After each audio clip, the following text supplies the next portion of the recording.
Grazas por vir. Non, a vostede por invitarnos. Nada, supoño que se estarán preguntando por que os chamei. Preguntamos, sí, preguntamos. Non, Sindo, non preguntamos. A cousa está bastante clara, home. Sí. Claro.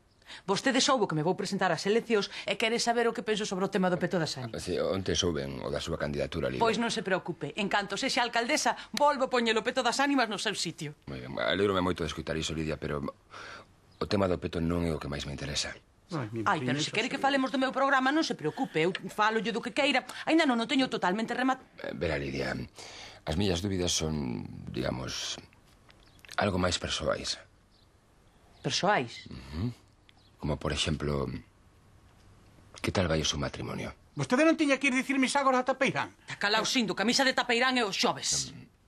E a vostede que lle importa a nosa vida marital se non é moito preguntar? Non me entenda mal, Lidia, eu... Que andaches contando Non por aí? dixen nada, Lidia, eu non dixen Lidia, nada. por favor, non se enfade co seu home. Por favor. Xa oíches a Don Horacio. Xa falaremos, tía, mais é unha casa. Precisamente diso se trata, Lidia. Vostedes falan na casa.